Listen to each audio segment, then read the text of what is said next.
آج کا ہمارا سبق سورۃ النصر ہے۔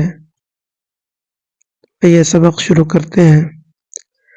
اعوذ باللہ من الشیطان الرجیم، بسم اللہ الرحمن الرحیم۔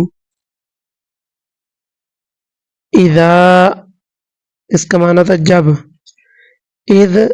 اذا ان دونوں کا معنی ہوتا ہے جب، اور یہ قرآن مجید کے اندر اس جو ہے 239 بار آیا ہے۔ جاء آ جائے، جاء اس کا معنی ہوتا ہے آیا۔ اذا جاء اس کا معنی ہے جب آئے۔ اذا کے بعد اگر ماضی آ جائے تو وہ مضارع کے معنی میں ہو جاتا ہے۔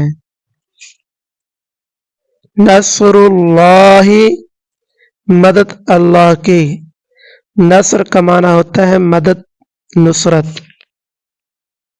والفتح اور فتح، واو کا معنی اور، الفتح کا معنی جیت، کامیابی اور کھولنا۔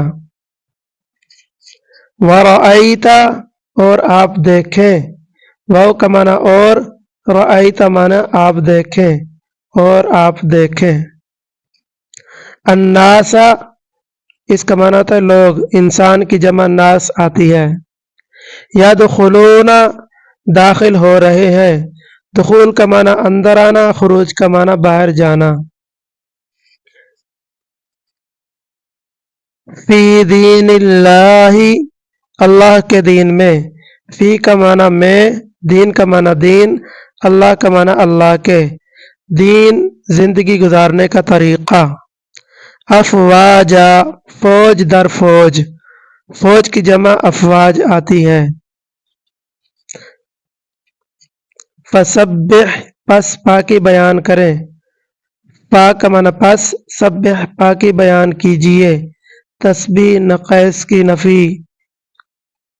بحمدی تعریف کے ساتھ، بے کا معنی ساتھ، حمدی تعریف کے، حمد کا معنی ہوتا ہے خوبیوں کا بیان۔ ربی کا اپنے رب کی، ربی اس کا معنی ہوتا ہے رب کی، کا معنی ہوتا ہے آپ کے، یعنی اپنے رب کی۔ واستغفرہ اور اس سے بخشش طلب کریں، واو کا معنی اور، استغفر بخشش طلب کیجئے، ہو کا معنی اس سے۔ اردو الفاظ استغفار، مغفرت، غفور، مغفور یہ سارے استعمال ہوتے ہیں۔ انہو بے شک وہ، ان کے معنی یاد رکھیے، ان اللہ مع الصابرین، بے شک کے آتے ہیں۔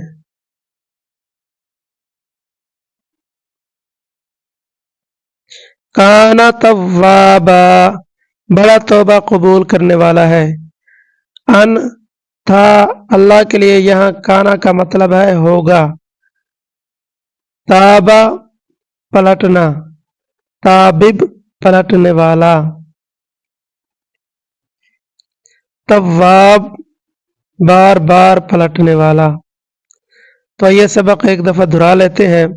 بسم اللہ الرحمن الرحیم، شروع اللہ کے نام سے جو بڑا مہربان نہایت رحم والا ہے۔ اذا جاء نصر اللہ والفتح، جب اللہ کی مدد آ پہنچی اور فتح حاصل ہو گئی۔ ورأیت الناس يدخلون فی دین اللہ افواجا، اور تم نے دیکھ لیا کہ لوگ غول کے غول اللہ کے دین میں داخل ہو رہے ہیں۔ فسبح بحمد ربک واستغفر، تو اپنے پروردگار کی تعریف کے ساتھ تسبیح کرو اور اس سے مغفرت مانگو۔ انہ کان توابا، بے شک وہ معاف کرنے والا ہے۔ صدق اللہ العظیم۔